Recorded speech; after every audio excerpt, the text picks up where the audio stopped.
மூன்றாவது ஓய்வு நாளிலும் கூட தேவனுடைய சமூகத்தில் நாம் வந்திருக்கின்றோம். தேவன் நம்மை பாதுகாத்து வழிநடத்தி வருகின்றார். அதற்கு நாம் தேவனுக்கு நன்றி உள்ளவர்களாக நாம் காணப்படுவோம். இந்த ஜூலை மாதத்திலும் இந்த மாதத்தினுடைய கருப்பொருள் the foundation for a godly home என்று சொல்லக்கூடியது, தெய்வீக வீட்டிற்கான அடித்தளம் என்ற தலைப்பில் இந்த மாதத்தினுடைய செய்திகளை நாம் பார்த்து கொண்டு வந்து கொண்டிருக்கின்றோம். இந்த நாட்களில் ஒவ்வொரு மாதமும் ஒரு கருப்பொருளின் கீழ் அந்த மாதத்தினுடைய செய்திகள் அனைத்தும் அமைவதாக இருக்கின்றது.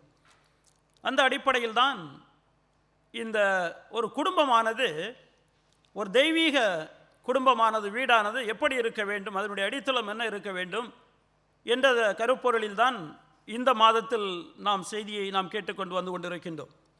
முதலாவதாக அதனுடைய அஸ்திபாரம் எங்கே இருக்க வேண்டும் என்று சொல்லிக்கொண்டு முதலாவது செய்தியை நாம் கேட்டிருக்கின்றோம். அந்த குடும்பத்தினுடைய அஸ்திபாரமானது ஆண்டவராகிய இயேசு கிறிஸ்துவின் மேல் இருக்க வேண்டும் என்று சொல்லிக்கொண்டு நாம் பார்த்தோம். இரண்டாவதாக அந்த குடும்பத்தினுடைய பிள்ளைகளை எப்படி நாம் வழிநடத்த வேண்டும் என்று சொல்லிக்கொண்டு காட்ஸ் டிசைன் ஃபார் பேரண்டிங் என்று சொல்லிக்கொண்டு இரண்டாவது தலைப்பில் நாம் தேவ செய்தியை நாம் கேட்டிருக்கின்றோம். மூன்றாவதாக அந்த குடும்பத்தினுடைய பிணைப்பானது அல்லது அவருடைய ஒவ்வொருக்கு உள்ள இணைப்பானது எப்படி இருக்க வேண்டும் என்று சொல்லிக்கொண்டு மூன்றாவது செய்தியை எ bond of a godly home என்று சொல்லிக்கொண்டு நாம் கேட்டிருக்கின்றோம். இன்றைக்கு நான்காவதாக இன்ஸ்டில்லிங் பிப்ளிக்கல் வேல்யூஸ் அண்ட் கேரக்டர் என்று சொல்லிக்கொண்டு, அதாவது வேதாகம மதிப்புகளையும் குணாதிசயங்களையும் நிறுவுதல் என்ற தலைப்பில் இன்றைக்கு நாம் சுருக்கமாக தேவ செய்தியை நாம் கேட்க இருக்கின்றோம். குடும்பம் என்று சொல்லக்கூடியதானது it is the basic unit for church as well as for the society. நம்முடைய சபையை எடுத்துக்கொண்டாலும் சரி அல்லது சமுதாயத்தை எடுத்துக்கொண்டாலும் சரி, அதனுடைய அடிப்படை பகுதி என்னவென்றால் அது குடும்பம் என்று சொல்லிக்கொண்டு நாம் பார்க்கின்றோம். எனவே தான் சபையாக இருந்தாலும் சரி அல்லது அரசாங்கமாக இருந்தாலும் சரி, குடும்பத்திற்கென்று சொல்லிக்கொண்டு அவர்கள் ஏராளமான காரியங்களை செய்வதை நம்மால் பார்க்க முடியும். என்றால் தேவனுடைய பார்வையில் குடும்பமானது மிகவும் முக்கியமுள்ளதாக இருக்கின்றது. அது மாத்திரமல்ல, இந்த குடும்பத்தை யார்தான் நியமித்தாரே என்றால் தேவன்தான். God is the one who ordained as well as instituted family. நாம் மனிதன் நியமித்து கொண்ட குடும்பம் என்று சொல்லிக்கொண்டு நாம் நினைக்கக்கூடாது. இந்த குடும்பத்தை நியமிக்கின்றதே தேவன்தான். ஆதாமை படைக்கின்றார், ஆதாமுக்கு துணையாக ஏவாளை படைக்கின்றார். அந்த இரண்டு பேரையும் திருமணத்தில் இணைத்து அவர்களுக்கு கொடுக்கின்ற கட்டளை என்னவென்றால் பி ஃப்ரூட்ஃபுல் அண்ட் மல்டிப்ளை, நீங்கள் பலுகி பெருக வேண்டும் என்று சொல்லிக்கொண்டு தேவன் என்ன செய்கின்றாரே என்றால் ஆதாமிடத்திலும் ஏவாளிடத்திலும் அவர்களை திருமணத்தில் இணைத்தவர்களுக்கு கட்டளை கொடுக்கின்றார். ஏன் அந்த கட்டளையை கொடுக்கின்றாரே என்றால் மல்கியா 2ஆம் அதிகாரத்தினுடைய 15வது வசனத்தை நான் வாசிக்கின்ற பொழுது, தெய்வ பக்தி உள்ள ஒரு சந்ததியை பெறும்படியாக, அதுதான் அங்கு இருக்கின்றது. தேவனுக்கு பயந்த, தேவனுக்கு பிரியமுள்ள ஒரு சந்ததியை அவர்கள் பெற்றெடுத்து வளர்க்க வேண்டும் என்று சொல்லிக்கொண்டு தேவன் என்ன செய்கின்றாரே என்றால் கட்டளை கொடுக்கின்றார். எனவே ஒரு தகப்பன், ஒரு தாய் அவர்கள் பெற்றெடுக்கின்ற பிள்ளைகள் தான் இந்த குடும்பம் என்று சொல்லிக்கொண்டு நாம் பார்க்கின்றோம். எனவே தான் வேதத்தில் நாம் பார்க்கின்ற பொழுது, பிள்ளைகளை பார்க்கின்ற பொழுது children are heritage of the lord என்று சொல்லிக்கொண்டு நாம் வேதத்தில் நாம் வாசிக்கின்றோம். பிள்ளைகள் கர்த்தரால் வருகின்ற சுதந்திரம். பாருங்கள், சுதந்திரம் என்றால் இன்ஹெரிட்டன்ஸ் என்று சொல்லிக்கொண்டு நாம் பார்க்கின்றோம். அப்படி என்றால் this is something that we receive from our parents. நம்முடைய பெற்றோரிடத்திலிருந்து நாம் பெற்றுக்கொள்ளுகின்ற ஒரு பரிசு. இது இனமாக நமக்கு கொடுக்கப்படுகின்றது. நாம் அதற்கு தகுதி உள்ளவர்கள் கிடையாது, நமக்கு கொடுக்க வேண்டும் என்று சொல்லிக்கொண்டு கட்டாயம் கிடையாது. It's only a gift from our parents.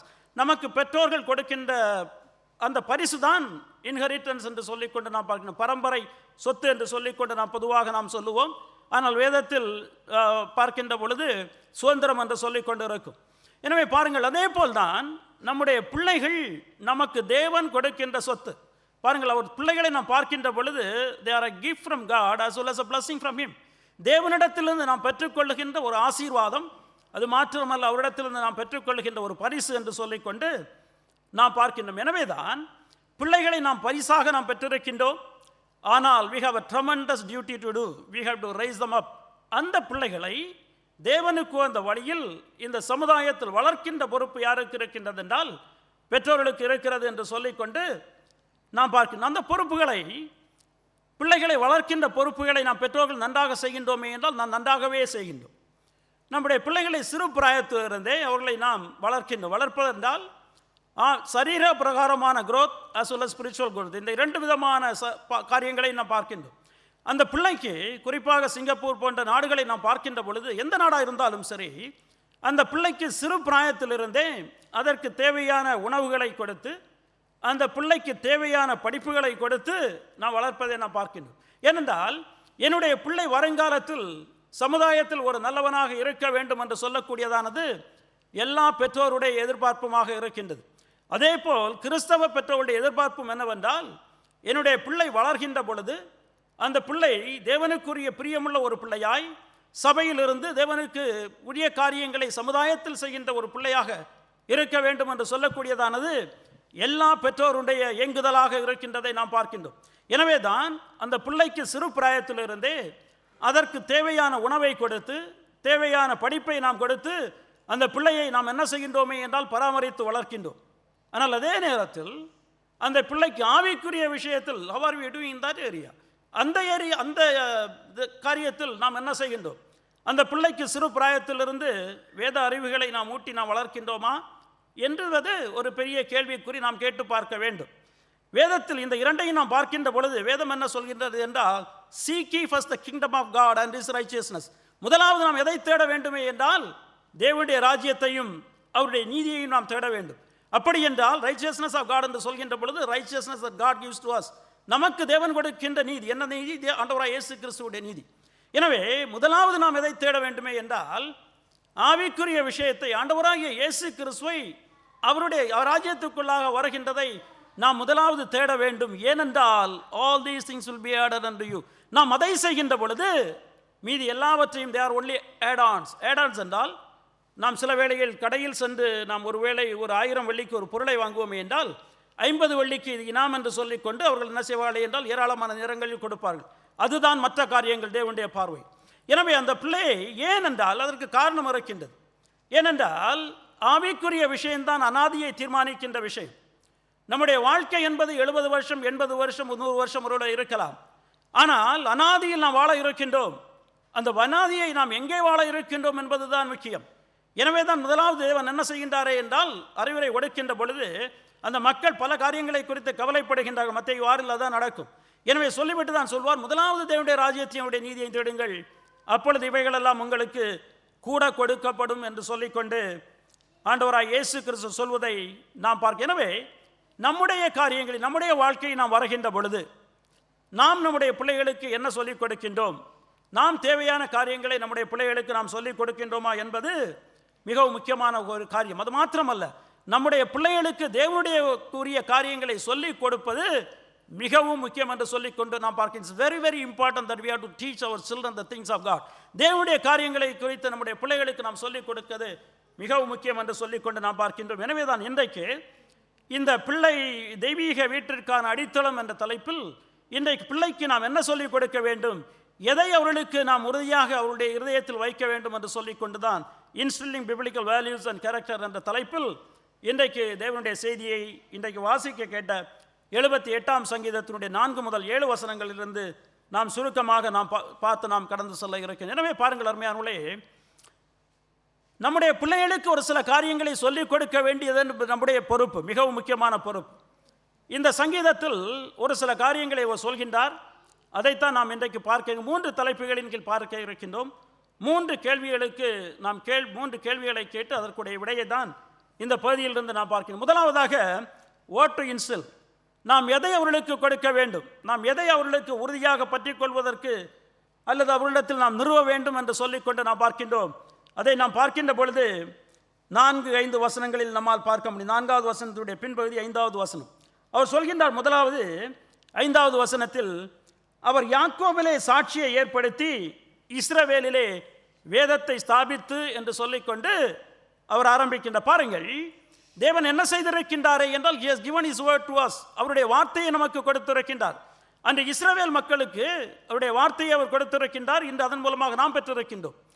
ரோமர் 3ஆம் அதிகாரத்தில் நாம் வாசிக்கின்ற பொழுது 1-2 வசனங்களில் அப்போஸ்தலனாகிய பவுல் ஒரு கேள்வியை கேட்பார்.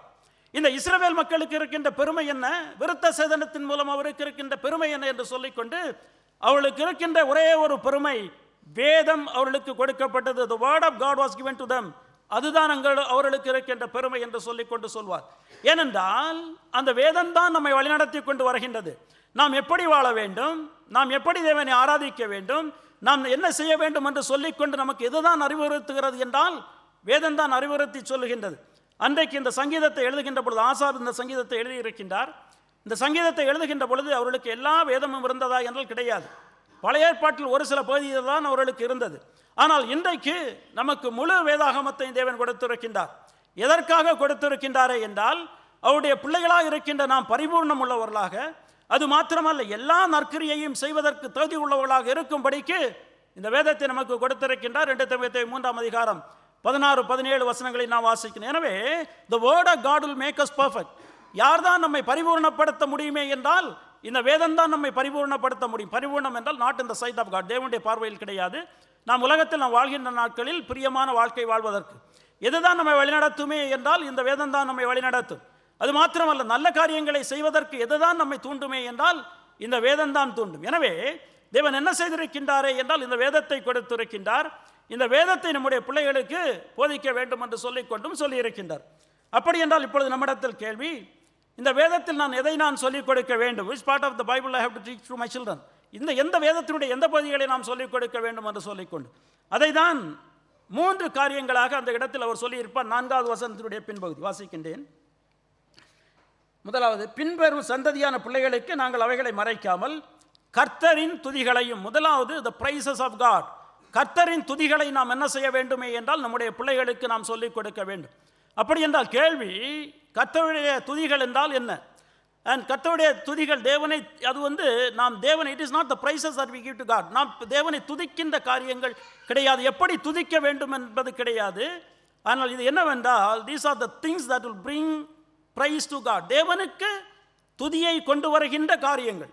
அப்படி என்றால் எந்த காரியங்கள்? நாம் தேவனை துதிக்கின்றோம், ஆராதிக்கின்றோம், தேவைதான். ஆனால் தேவனுக்கு எந்த காரியங்கள் துதியை கொண்டு வரும்? நாம் வேதத்தில் நாம் கவனமாக வாசிக்கின்ற பொழுது ஒரு பகுதியை நான் உங்களுக்கு வாசிக்கின்றேன். எபேசியர் 1ஆம் அதிகாரம். எபேசியர் 1ஆம் அதிகாரத்தில் 3 ஒரு சில வசனங்களை நான் உங்களுக்கு வாசிக்கின்றேன். கவனமாக கேளுங்கள், அப்பொழுது அங்கு விடை இருக்கின்றது. நம்முடைய கர்த்தராகிய இயேசு கிறிஸ்துவின் பிதாவாகிய தேவனுக்கு ஸ்தோத்திரம். அவர் கிறிஸ்துவுக்குள் உன்னதங்களிலே ஆவிக்குரிய சகல ஆசீர்வாதங்களினால் நம்மை ஆசீர்வதித்திருக்கிறார். தமக்கு முன்பாக நாம் அன்பில் பரிசுத்தம் உள்ளவர்களும் குற்றம் இல்லாதவர்களுமாய் இருப்பதற்கு அவர் உலக தோற்றத்திற்கு முன்னே கிறிஸ்துவுக்குள் நம்மை தெரிந்து கொண்டபடியே பிரியமானவருக்குள் தாம் நமக்கு தந்தருளின தம்முடைய கிருபையின் மகிமைக்கு புகழ்ச்சியாக. பாருங்கள், அவர் என்ன செய்திருக்கின்றார்? இந்த பகுதி எதை குறித்து பேசுமே என்றால் நம்மை அவர் எதற்காக எப்படி அவர் ரட்சித்திருக்கின்றார் என்பதுதான் இந்த பகுதியினுடைய அப்போஸ்தலனாகிய பவுல் சொல்லிக் கொண்டு வருவார். நம்மை எதற்காக எப்படி அவர் ரட்சித்திருக்கிறார் என்று வருகின்ற பொழுது it is the praise of the glory of his grace என்று சொல்லிக்கொண்டு நாம் பார்க்கின்றோம். நம்முடைய ரட்சிப்பு அவருடைய எந்த துதியை கொண்டு வருகின்றது என்றால் அவருடைய மகிமையை அது வெளிப்படுத்துகின்ற. எந்த மகிமை என்றால் கிருபையினுடைய மகிமையை. அப்படி என்றால் நாம் ரட்சிப்பை எப்படி பெற்றிருக்கின்றோம்? கிருபையின் மூலமாக பெற்றிருக்கின்றோம். நமக்கு தகுதி உள்ளது கிடையாது, அவர் கொடுக்க வேண்டும் என்பது கிடையாது. ஆனால் கிருபையின் மூலமாக என்ன செய்திருக்கின்றாரே என்றால் ரட்சிப்பை கொடுத்திருக்கின்றார். எனவே இந்த கிருபையினுடைய மகிமையானது எதை காட்டுகிறது என்றால் அவருக்கு துதியை கொண்டு வருகின்றது. எனவே நாம் என்ன செய்கின்றோம்? தேவன் நம்மை கிருபையின் மூலமாக ரட்சித்திருக்கின்றார். கிருபையின் மூலமாக ரட்சித்தபடியினால் நாம் என்ன செய்கின்றோமே என்றால் நாம் தேவனை நாம் துதிக்கின்றோம். எனவே எவைகளெல்லாம் தேவனுக்கு அவருடைய கிருபையை காண்பிக்கின்றதாக இருக்கின்றதோ, எவைகளெல்லாம் தேவனுடைய கிருபைக்கு மகிமையை கொண்டு வருகின்றதாக இருக்கின்றதோ அவைகள் தேவனுக்கு துதியை கொண்டு வருகிறது என்று சொல்லிக்கொண்டு நாம் பார்க்கின்றோம். பாருங்கள் அருமையானவர்களே, எவைகள் தேவனுக்கு மகிமையை கொண்டு வருகின்றன அல்லது தேவனுடைய கிருபை எதன் மூலமாக நம்முடைய வாழ்க்கையை நாம் பார்க்கின்றோம்? What do we deserve? நமக்கு எதுதான் சொந்தம்? Only hell. நமக்கு சொந்தமானது we deserve only one thing, that is hell. நமக்கு எதுதான் நாம் சம்பாதித்து இருக்கின்றோமே என்றால் நரகத்தை தான் நாம் சம்பாதித்திருக்கின்றோம். பாவத்தினுடைய சம்பளம் மரணம். அந்த மரணம் என்னவென்றால் நித்திய மரணம், தேவனுடைய சமூகத்திலிருந்து விலகி சென்றது. எனவே anything other than hell is grace. நரகம் இல்லாமல் எது இருக்கின்றதோ அவைகள் எல்லாம் கிருபையின் மூலமாக இந்த காலை வேளையிலுடைய சமூகத்தில் நாம் வந்திருக்கின்றோம். எதன் மூலமாக வந்திருக்கின்றோம்? நாம் நிர்மூலமாகாதிருக்கின்றது அவருடைய கிருபை. அது காலைதோறும் புதிதாக இருக்கின்றது. இந்த காலை வேளையிலுடைய சமூகத்தில் நாம் வந்திருக்கின்றோமே என்றால் அது கிருபை. ஒவ்வொரு நாளும் நம்மை வழிநடத்துகின்றாரே என்றால் அது கிருபை. நாம் சாப்பிடுவதற்கு உணவு கொடுத்திருக்கின்றாரே என்றால், நமக்கு சுகம் கொடுத்திருக்கின்றாரே என்றால் அது கிருபை. எனவே அருமையானவர்களே, இதை நம்முடைய பிள்ளைகளுக்கு நாம் சொல்லிக் கொடுக்க வேண்டும். நாம் எப்படி இன்றைக்கு சுகமாக இருக்கின்றோம், நாம் இன்றைக்கு எப்படி அவருடைய பிள்ளையாக வந்திருக்கின்றோம், நாம் இன்றைக்கு எப்படி இந்த காரியங்களை செய்து கொண்டிருக்கின்றோம், நம்மை பாதுகாத்து வழிநடத்தி கொண்டு வந்திருக்கின்றார். இது அவருடைய கிருபை. இந்த கிருபை என்ன செய்கின்றது என்றால் அவருக்கு புகழ்ச்சியை கொண்டு வருகிறது, துதியை கொண்டு வருகிறது என்று சொல்லிக்கொண்டு நாம் பார்க்கிறோம். எனவே தேவனுக்கு துதியை கொண்டு அல்லது துதியை கொண்டு வருகின்ற காரியங்கள் என்று நாம் பார்க்கின்ற பொழுது அவருடைய குணாதிசயங்கள் எல்லாமே all his attributes will bring praise to his name. அவருடைய நாமத்திற்கு எல்லா விதமான அவருடைய குணாதிசயங்களும் துதியை கொண்டு வரும் என்று சொல்லிக்கொண்டு நாம் பார்க்கின்றோம். 136வது சங்கீதத்தை நான் உங்களுக்கு ஒரு சில வசனங்களை வாசிக்கின்றேன். அதை நான் பார்க்கின்ற பொழுது உங்களுக்கு புரிந்துவிடும். 136வது சங்கீதம் பாருங்கள். சங்கீதக்காரன் சொல்லிக் கொண்டு வருகின்றார், கர்த்தரை துதியுங்கள் என்று ஆரம்பிக்கின்றவர் 5வது வசனம், வானங்களை ஞானமாய் உண்டாக்கினவரை துதியுங்கள், அவர் கிருபை என்றும் உள்ளது. இந்த வானத்தை பூமியை படைத்தது யார்? தேவன். எனவே அந்த படைப்பை நம்மால் யோசித்து பார்க்க முடியுமா? முடியாது. அதை நாம் பார்க்கின்ற பொழுது அது என்ன செய்யும் என்றால் அவருக்கு துதியை கொண்டு வரும். தண்ணீர்களுக்கு மேலே பூமியை பரப்பினவரை துதியுங்கள் என்று சொல்லிக்கொண்டு அவருடைய படைப்பை குறித்து இஸ்ரவேல் மக்களுக்கு அவர் செய்த காரியங்களை குறித்து அவர் சொல்லிக் கொண்டு வருவார். எனவே அருமையானவர்களே, எது தேவனுக்கு துதியை கொண்டு வரும் என்று நாம் பார்க்கின்ற பொழுது தேவனுடைய குணாதிசயங்கள் அனைத்தும் என்ன செய்யுமே என்றால் தேவனுக்கு துதியை கொண்டு வருகின்றதாக இருக்கின்றது என்று சொல்லிக்கொண்டு நாம் பார்க்கின்றோம். அப்படி என்றால் நம்முடைய பிள்ளைகளுக்கு தேவனுடைய குணாதிசயங்களை நாம் என்ன செய்ய வேண்டும் என்றால் சொல்லிக் கொடுக்க வேண்டும்.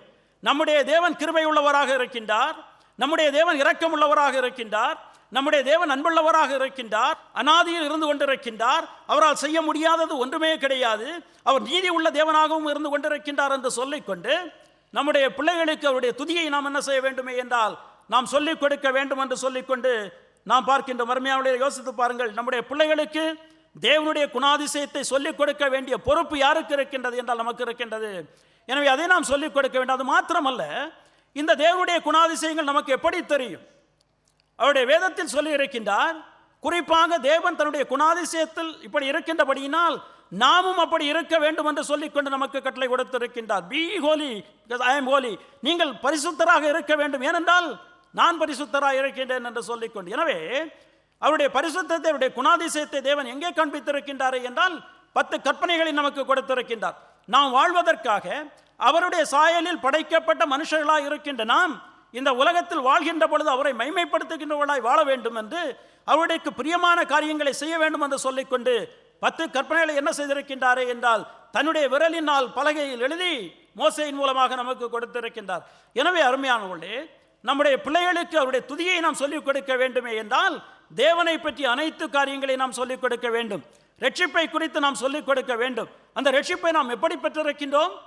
ஆண்டவராக இயேசு கிறிஸ்துவின் மூலமாக பெற்றிருக்கின்றோம். எனவே ஆண்டவராக இயேசு கிறிஸ்துவை பற்றி நாம் என்ன செய்ய வேண்டுமே என்றால் நம்முடைய பிள்ளைகளுக்கு நாம் சொல்லிக் கொடுக்க வேண்டும். அப்படி என்றால் கிட்டத்தட்ட இந்த முழு வேதத்தினுடைய உபதேசங்களையும் நாம் நம்முடைய பிள்ளைகளுக்கு நாம் சொல்லிக் கொடுக்க வேண்டும் என்று சொல்லிக்கொண்டு நாம் பார்க்கின்றோம். 3 காரியங்களை சொல்கின்றார். முதலாவதாக அவருடைய துதிகளையும், இரண்டாவதாக அவருடைய பலத்தையும் என்று சொல்லிக்கொண்டு நாம் வாசிக்கின்ற ஸ்ட்ரெங்க்.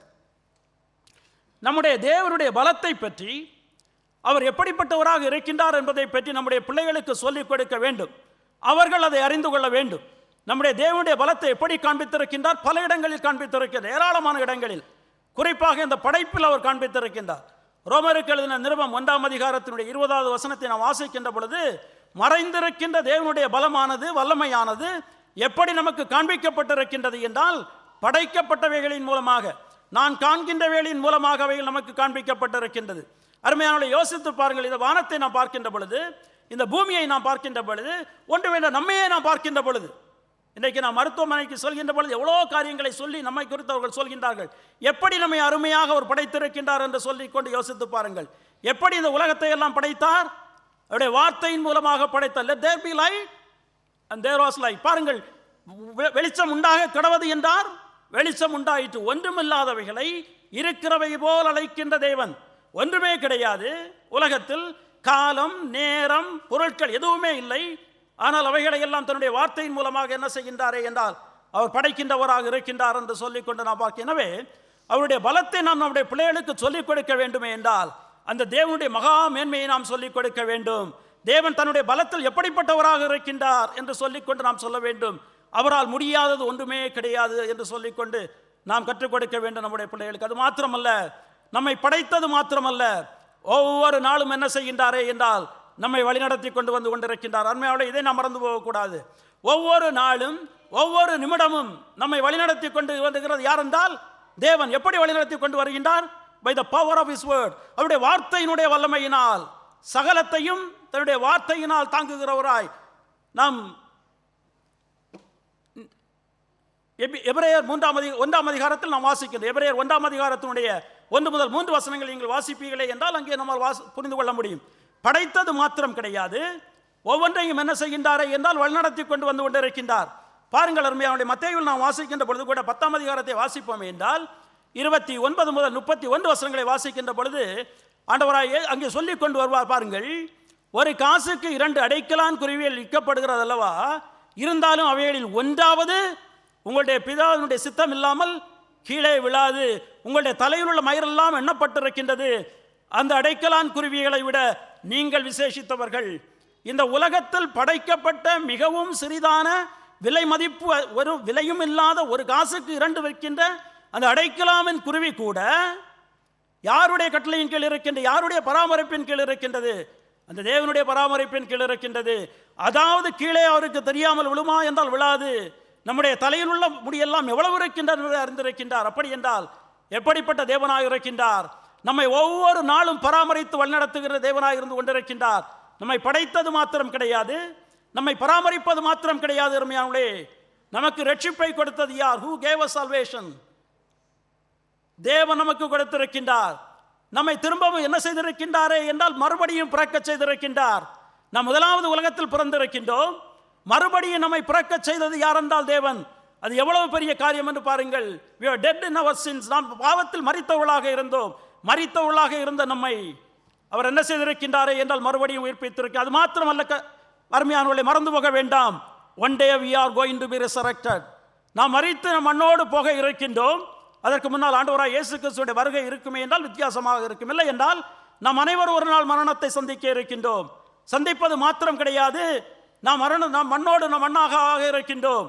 ஆனால் ஒரு நாள் அவர் வருகின்ற பொழுது, ஆண்டவராய் இயேசு கிறிஸ்து வருகின்ற பொழுது மகிமையில் அவரோடு நாம் மறுரூபப்பட்டவர்களாய் இந்த சரீரத்தில் நாம் அவரோடு எழும்புகின்றவர்களாக இருக்கின்றோம். என்ன ஒரு வல்லமை என்று சொல்லிக்கொண்டு யோசித்து பாருங்கள் அருமையானவர்களே. எபேசியர் 1ஆம் அதிகாரத்தில் 18 முதல் 10 வசனங்களை வீட்டுக்கு சென்று வாசித்து பாருங்கள். ஆண்டவராகிய இயேசு கிறிஸ்துவை மரித்தோரிலிருந்து எழுப்பின அந்த தேவன் அந்த வல்லமையின் மூலமாக நம்மை என்ன செய்திருக்கின்றாரே என்றால் நம்மை அவருடைய பிள்ளையாக மாற்றி இருக்கின்றார். அதே வல்லமையின் மூலமாக நம்மை ஒரு நாள் அவர் எழுப்ப இருக்கின்றார். அப்படி என்றால் எவ்வளவு பாருங்கள், தேவனுடைய வல்லமை என்றால் நாம் அதை சொல்லிக்கொண்டே போய் கொண்டிருக்கலாம். அந்த வல்லமையின் மூலமாக நம்மை படைத்து வழிநடத்தி கொண்டு வந்து கொண்டிருக்கின்றார். எனவே தேவனால் செய்ய முடியாதது ஏதாவது உண்டு என்றால் செய்ய முடியாதது ஒன்றுமே கிடையாது. He can do everything. எல்லாமே தேவனால் செய்ய முடியும். எனவே தான் நாம் என்ன செய்ய முடியுமே என்றால் தேவனுடைய வாக்குத்தத்தத்தின் மேல் உறுதி உள்ளவர்களாக நாம் இருக்க முடியும். தேவன் நமக்கு எவ்வளவோ வாக்குத்தத்தத்தை கொடுத்திருக்கின்றார். அந்த வாக்குத்தத்தத்தை நம்பி நாம் பிடித்து வாழ முடியும். ஏனென்றால் தேவனால் அதை செய்ய முடியும். அவரால் செய்ய முடியாததே கிடையாது. நாம் சில வேளைகளில் சில சொல்வதை நம்ப மாட்டோம். ஏன் நம்ப மாட்டோம்? சில வேளைகளில் அவரால் செய்ய முடியாது. ஆனால் நம்முடைய தேவன் அப்படிப்பட்டவர் கிடையாது. அவரால் செய்ய முடியாதது ஒன்றுமே கிடையாது. எனவே அவர் வாக்குத்தத்தம் கொடுத்த வாக்குத்தத்தங்கள் எல்லாம் ஆண்டவராய் இயேசு கிறிஸ்துவுக்குள்ளாக ஆம் என்றும் ஆமென் என்றும் இருக்கின்றது என்று நாம் வாசிக்கின்றோம். எனவே அவருடைய வல்லமை உள்ள தேவனாக இருக்கின்றபடியினால், சர்வ வல்லமை உள்ளவராக இருக்கின்றபடியினால் எல்லா ஆசீர்வாதத்தையும் நமக்கு கொடுத்திருக்கின்ற வாக்குத்தத்தங்களை அவர் நிறைவேற்ற வல்லவராக இருக்கின்றார். அருமையானவர்களே, இதை நம்முடைய பிள்ளைகளுக்கு நாம் சொல்லிக் கொடுக்க வேண்டும். நம்முடைய தேவன் எப்படிப்பட்டவராக இருக்கின்றார், அவருடைய வல்லமை எப்படிப்பட்டதாக இருக்கின்றது என்று சொல்லிக்கொண்டு நம்முடைய பிள்ளைகளுக்கு நாம் சொல்லிக் கொடுக்க வேண்டும். மூன்றாவதாக 4வது வசனத்துடைய பின்பகுதி சொல்கின்றது, கர்த்தரின் துதிகளையும் அவருடைய பலத்தையும் அவர் செய்த அவருடைய அதிசயங்களையும் விவரிப்போம். The wonderful works that God has done. அவர் செய்த அவருடைய வல்லமையான காரியங்களை நாம் என்ன செய்வோம் என்றால் நம்முடைய பிள்ளைகளுக்கு நாம் சொல்லிக் கொடுக்க வேண்டும். அப்படி என்றால் என்ன காரியங்கள்? எல்லா காரியங்களும். இந்த வேதம் அதை தான் குறித்து சொல்லிக் கொண்டிருக்கின்றது. இந்த வேதத்தில் சொல்லப்பட்ட வரலாறு நமக்கு எதற்கு என்றால் நம்முடைய பிள்ளைகளுக்கு காரியங்களை சொல்லிக் கொடுப்பதற்காக. அருமையானவர்களே, நம்முடைய பிள்ளைகளுக்கு நாம் வேதத்தினுடைய பல காரியங்களை நாம் சொல்லிக் கொடுக்கின்றோம், வரலாற்றை நாம் சொல்லிக் கொடுக்கின்றோம், அது முக்கியம். ஆனால் அதோடு எதுவும் முக்கியம் என்றால் அதற்கு பின்பாக என்ன இருக்கு, எதற்காக தேவன் அதை செய்திருக்கின்றார் என்று சொல்லிக்கொண்டு the underlying principle we must teach them. அதை நம்முடைய பிள்ளைகளுக்கு நாம் என்ன செய்ய வேண்டும் என்றால் நாம் சொல்லிக் கொடுக்க வேண்டும். இந்த சங்கீதத்தில் அதை தான் அதற்கு பின்பு 9வது வசனத்திலிருந்து அதை தான் அவர் சொல்லிக் கொண்டு வருவார். நீங்கள் இந்த சங்கீதத்தை வாசிப்பீர்கள் என்றால் இது ஒரு நீள சங்கீதம், 72 வசனங்கள் இருக்கின்றன. 9வது வசனத்திலிருந்து 72வது வசனம் வரை தேவன் இஸ்ரவேல் மக்களுக்கு என்ன செய்தார் என்று சொல்லிக்கொண்டு அதை அவர்கள் என்னவென்றால் பிள்ளைகளுக்கு சொல்லிக் கொடுங்கள் என்று சொல்லிக்கொண்டு தான் அவருக்கு சொல்லிக் கொண்டு வந்து கொண்டிருப்பார். எனவே தேவன் செய்திருக்கின்ற வல்லமையான காரியங்களை நம்முடைய பிள்ளைகளுக்கு நாம் சொல்லிக் கொடுக்க வேண்டும். தேவன் செய்திருக்கின்ற இந்த பகுதியை நீங்கள் வாசிப்பீர்கள் என்றாலே தேவன் செய்திருக்கின்ற ஒவ்வொரு காரியங்களையும் வேதத்தில் எழுதப்பட்டிருக்கின்ற இன்ஸ்பயர்ட் ஹிஸ்டரியை நாம் வாசிக்கின்ற பொழுது தேவன் எப்படி மகத்துவம் உள்ளவராக இருக்கின்றார் என்பதை நம்மால் புரிந்து கொள்ள முடியும். அவைகளை நாம் வாசிக்கின்ற பொழுது தேவனுடைய நீடிய பொறுமை எப்படி இருந்தது, தேவன் இந்த மக்கள் மேல் எப்படி அன்பு வைத்திருந்தார், எப்படி அவர் தன்னுடைய வாக்குத்தத்தத்தை நிறைவேற்றுகின்ற தேவனாக இருக்கின்றார், எப்படி அவர்களை ஒவ்வொரு நாளும் வழிநடத்தி அவர்களை மன்னிக்கின்ற தேவனாக இருக்கின்றார் என்று சொல்லிக்கொண்டு தேவனுடைய குணாதிசயங்களை என்ன செய்ய முடியுமே என்றால் இந்த பகுதியில் நாம் பார்க்க முடியும். தேவன் செய்த காரியங்களை நாம் பார்க்கின்ற பொழுது அருமையானவர்களே நாம் என்ன செய்கின்றோம் என்றால் தேவனுடைய குணாதிசயங்களை நாம் பார்க்கின்றோம். எனவே தேவன் செய்த அவருடைய மகத்துவத்தை நம்முடைய பிள்ளைகளுக்கு சொல்லிக் கொடுக்க வேண்டியது நம்முடைய கடமையாக இருக்கு. எடுத்தவர்கள் எனக்காக வாசியுங்கள் யாத்ராகமம் 12ஆம் அதிகாரம் 25 முதல் 27 வசனங்கள். யாத்ராகமம் 12ஆம் அதிகாரத்தில் இஸ்ரவேல் மக்களை அவருடைய அடிமைத்தனத்திலிருந்து அவர் மீட்டுக்கொண்டு வருகின்றார். மீட்டுக்கொண்டு வருகின்ற பொழுது பஸ்கா என்று சொல்லக்கூடியதான ஒரு பண்டிகையை அவர் நியமிக்கின்றார். இந்த பஸ்கா பண்டிகையை நியமித்தது மாத்திரம் கிடையாது, ஒவ்வொரு வருஷம் நீ இதை கை கொள்ள வேண்டும். எதற்கு என்றால் உன்னுடைய பிள்ளை கேட்கின்ற பொழுது நீ இதை சொல்ல வேண்டும். வாசியுங்கள் எனக்காக அந்த பகுதியை.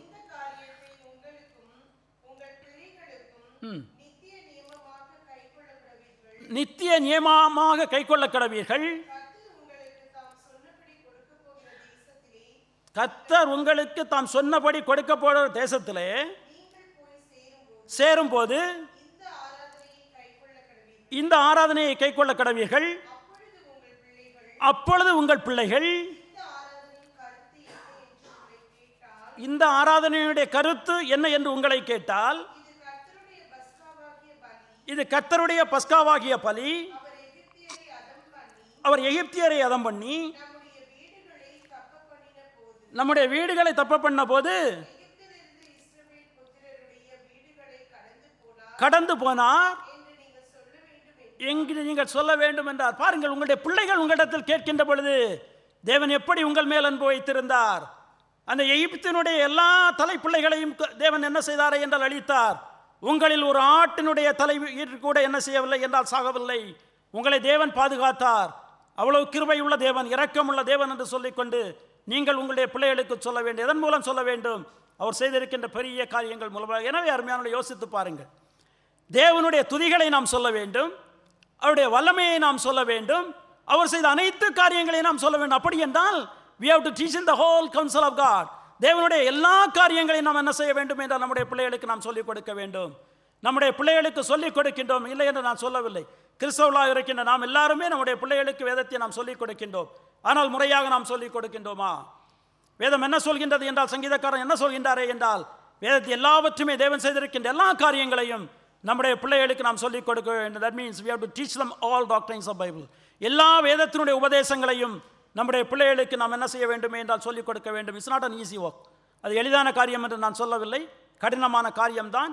ஆனால் தேவன் நமக்கு கொடுத்திருக்கின்ற கட்டளை. எனவே நாம் எதை சொல்லிக் கொடுக்க வேண்டும்? வாட் டு இன்ஸ்டில் நாம் பார்த்திருக்கின்றோம். அடுத்ததாக இரண்டாவதாக சுருக்கமாக who to instill. this is very important. யார் இதை அவர்களுக்கு பதிய வைக்க வேண்டும்? பதிய வைக்க வேண்டுமே என்றால் ஒரு தடவை சொல்லிவிட்டு செல்வது கிடையாது. இன்ஸ்டில் அல்லது இன்ஸ்டால் என்று வருகின்ற பொழுது அதை நாம் என்ன செய்ய வேண்டும் என்றால் உறுதியாக சொல்ல வேண்டும். அவருடைய மனதில் அது பதிய வேண்டும். யாருடைய ரெஸ்பான்சிபிலிட்டி, யாருடைய பொறுப்பு இது? சபையினுடைய பொறுப்பா? சபைக்கு ஒரு சில பொறுப்பு இருக்கின்றது. ஆனால் வேதம் என்ன சொல்கிறது என்று சொல்லிக் கொண்டுதான் நாம் பார்க்க இருக்கின்றோம். பாருங்கள், 4வது வசனம் இப்படி தொடங்குகின்றது. பின்வரும் சந்ததியான பிள்ளைகளுக்கு நாங்கள் அவைகளை மறைவிக்காமல். It is a responsibility of the present generation. இன்று இருக்கின்ற சந்ததியினுடைய பொறுப்பு என்னவென்றால் இனி வருகின்ற சந்ததிக்கு இந்த வேதத்தை சொல்லிக் கொடுக்க வேண்டும். இதுதான் வேதத்தில் வாசிக்கின்ற பொழுது பிரசங்கியினுடைய 1ஆம் அதிகாரம் 4வது வசனத்தை வாசிப்போம் என்றால் என்ன சொல்வாரே என்றால், ஒரு சந்ததி வருகின்றது, ஒரு சந்ததி போகின்றது. உலகத்தில் நடக்கின்ற காரியம். சந்ததி வந்து கொண்டிருக்கின்றது, அதே நேரம் சந்ததி போய்கொண்டிருக்கின்றது. ஆனால் எதுதான் நிலையாக இருக்கின்றது என்றால் இந்த பூமி. அது மாத்திரமல்ல, 119வது சங்கீதத்தை நாம் வாசிப்போமே என்றால், அதில் நாம் வாசிக்கின்ற பொழுது 89, 90 வசனங்களை நாம் வாசிப்போமே என்றால், எது உறுதியாக இருக்கின்ற, பூமி இருக்கின்ற வண்ணமாக எது இருக்கின்றது என்றால் தேவனுடைய வசனம் உறுதியாக இருக்கிறது என்று சொல்லிக்கொண்டு நாம் பார்க்கின்றோம். எனவே தேவனுடைய வசனம் உறுதியாக இருக்கின்ற அந்த வசனத்தை ஒரு சந்ததிக்கு இருந்து மறு சந்ததிக்கு சொல்லிக் கொடுக்க வேண்டிய பொறுப்பு இருக்கின்ற சந்ததிக்கு இருக்கின்ற அருமையானவர்கள். எனவே நாம் எத்தனை வயது உள்ளவர்களாகவும் இருக்கலாம், ஒருவேளை 90 வயது உள்ளவர்களாக இருக்கலாம், அல்லது 20 வயது உள்ளவர்களாக இருக்கலாம். நமக்கு பொறுப்பு இருக்கின்ற, ஒவ்வொருவருக்கும் பொறுப்பு இருக்கின்றது. We must pass on the word of God to the next generation. அடுத்த சந்ததிக்கு இந்த வார்த்தையை சொல்லிக் கொடுக்கின்ற பொறுப்பு நமக்கு இருக்கின்றது என்று சொல்லிக்கொண்டு நாம் புரிந்து கொள்ள வேண்டும். நாம் வேதத்தில் வாசிக்கின்ற பொழுது பல வசனங்கள் இருக்கின்றன. 145ஆம் சங்கீதத்தினுடைய 4வது வசனத்தை நீங்கள் வாசித்தாலும் சரி, அல்லது 102வது வசனத்தினுடைய 18வது வசனம், 22வது சங்கீதத்தினுடைய 31வது வசனம், இப்படி எந்த பகுதியை நீங்கள் எடுத்து வாசித்தாலும் போது இந்த பொறுப்பை சொல்லிக் கொடுக்க வேண்டியது இந்த சந்ததிக்கு இருக்கின்ற பொறுப்பு என்று சொல்லிக்கொண்டு நாம் புரிந்து கொள்ள வேண்டும். ஏனென்றால் ஒரு சந்ததி இதை சொல்லவில்லை என்றால் the results will be disastrous. அதற்கு வருகின்ற விளைவானது மிகவும் மோசமான விளைவு. அருமையானவர்களை, இன்று நாம் நம்முடைய பிள்ளைகளுக்கு நாம் கருத்தாய் சொல்லிக் கொடுக்கின்ற பொழுதே அதனுடைய விளைவு நாம் எதிர்பார்க்கின்ற விளைவு கிடையாது. அப்படி என்றால் நாம் விட்டுவிடுவோமே என்றால் மிகவும் பயங்கரமாக இருக்கும். ஒரே ஒரு பகுதியை நான் உங்களுக்கு வாசிக்க விரும்புகின்றேன். நியாயாதிபதிகளின் புஸ்தகம் 2ஆம் அதிகாரம். நியாயாதிபதிகளின் புஸ்தகம் 2ஆம் அதிகாரத்தில் ஒரு சில வசனங்களை நான் உங்களுக்கு வாசிக்கின்றேன். 7வது வசனத்திலிருந்து நான் வாசிக்கின்றேன். நியாயாதிபதிகள் 2ஆம் அதிகாரம் 7வது வசனம் பாருங்கள். யோசுவாவின் சகல நாட்களிலும் கர்த்தர் இஸ்ரவேலுக்காக செய்த அவருடைய பெரிய கிரியைகளை எல்லாம் கண்டவர்களும் யோசுவாவுக்கு பின்பு உயிரோடு இருந்தவர்களுமாகிய மூப்பரின் சகல நாட்களிலும் ஜனங்கள் கர்த்தரை சேவித்தார்கள். நூனின் குமாரனாகிய யோசுவா என்னும் கர்த்தரின் ஊழியக்காரன் 110 வயது உள்ளவனாய் மரணமடைந்தான். அவனை எப்ராஹீமின் மலை தேசத்தில் உள்ள காயாஸ் மலைக்கு வடக்கே இருக்கிற அவனுடைய சுதந்திரத்தின் எல்லையாகிய திம்னாத் ஏரேசிலே அடக்கம் பண்ணினார்கள். 10வது வசனம் கவனமாக கேளுங்கள். அக்காலத்தில் இருந்த அந்த சந்ததியார் எல்லாரும் தங்கள் பிதாக்களுடன் சேர்க்கப்பட்ட பின்பு கர்த்தரையும் அவர் இஸ்ரவேலுக்காக செய்த கிரியைகளையும் அறியாத வேறொரு சந்ததி அவர்களுக்கு பின்னே எழும்பிற்று. யோசுவாவின் சந்ததியில் இருந்த எல்லாருக்கும் தேவன் சந்ததி அறிந்திருந்தார்கள். ஆனால் அதற்கு பின்பு ஒரு சந்ததி வருகின்றது, தேவன் அவர்களுக்கு என்ன செய்தார் என்பதை அறியாத சந்ததி. They never knew what God has done to Israel. அவர் என்ன செய்தார் என்பது அவர்களுக்கு தெரியவில்லை. ஏன் தெரியவில்லை என்றால் it was never passed on to them.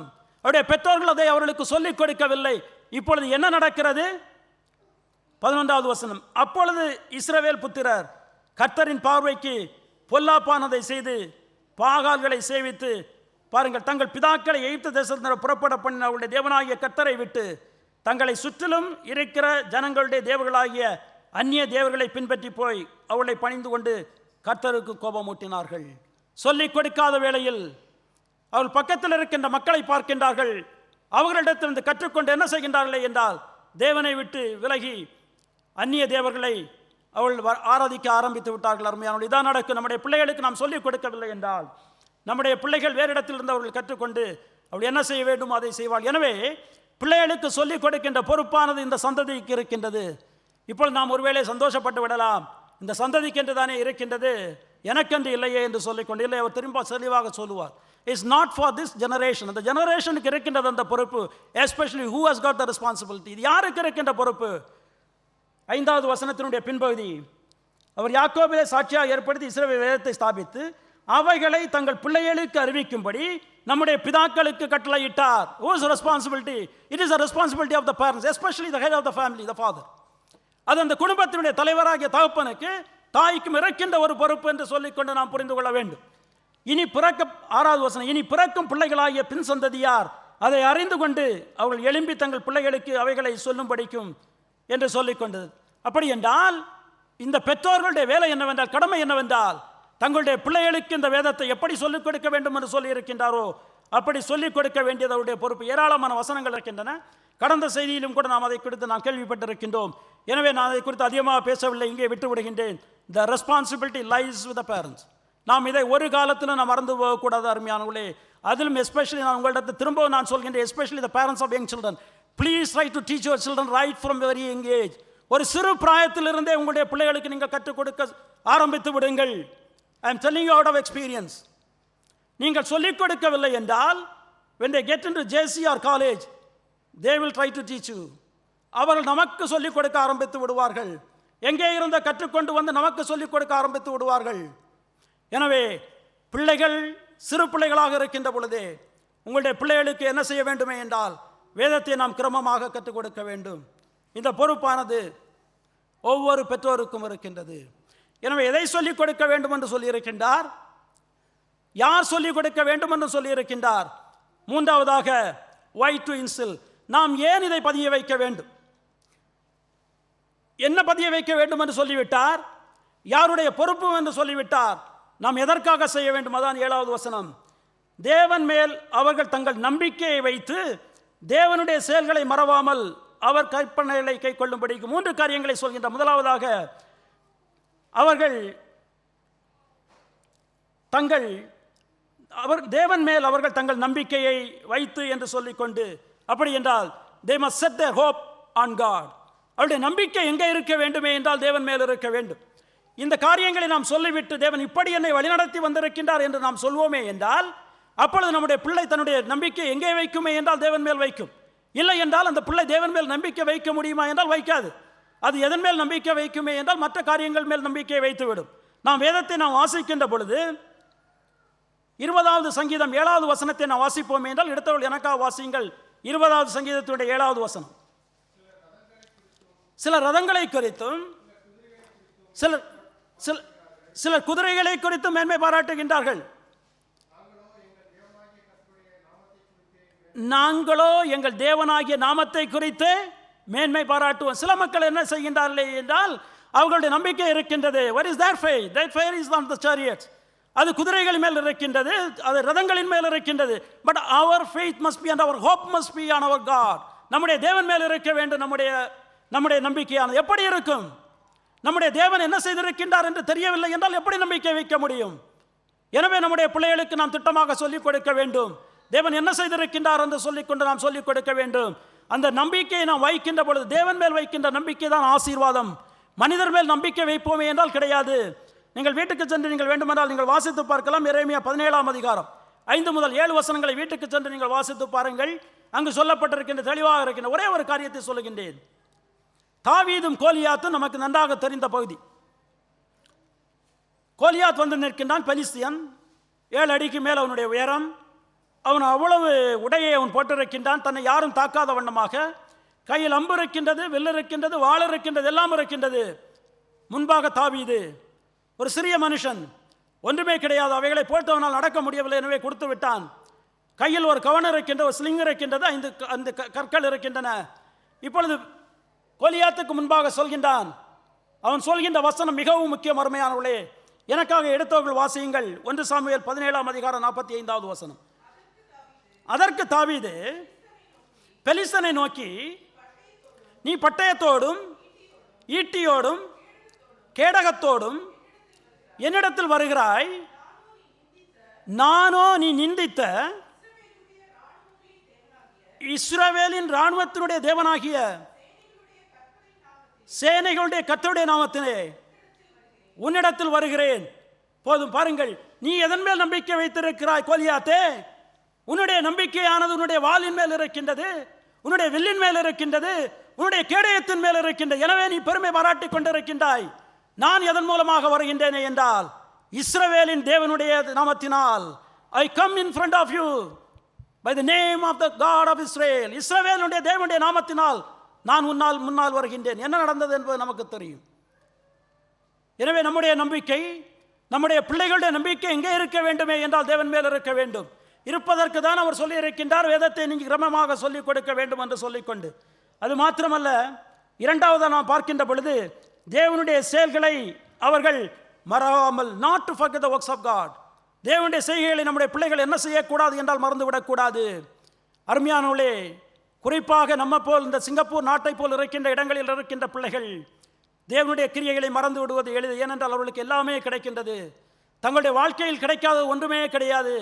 நீங்கள் எதை தேடுகின்றீர்களோ, எது வேண்டுமோ உங்களுக்கு எல்லாமே கிடைக்கின்றது, பக்கத்திலே கிடைக்கின்றது, வீட்டுக்கு பக்கத்திலே. எனவே தேவன் தேவையா? தேவை கிடையாது. இஸ்ரவேல் மக்கள் எகிப்தினுடைய அடிமைத்தனத்தில் இருந்து வருகின்றார்கள். 40 வருஷம் வனாந்தரத்தில் நடந்து வருகின்றார்கள். இப்பொழுது பிறந்திருக்கின்ற சந்ததிக்கு என்ன நடந்தது என்பது தெரியுமா என்றால் அதிகமாக தெரியாது. சொன்னாலும் சரியாக புரியாது. இப்பொழுது வாக்குத்தத்தம் கொடுக்கப்பட்ட கானான் தேசத்துக்குள்ளாக செல்ல இருக்கின்றார்கள். தேவன் எச்சரிக்கை கொடுக்கின்றார்.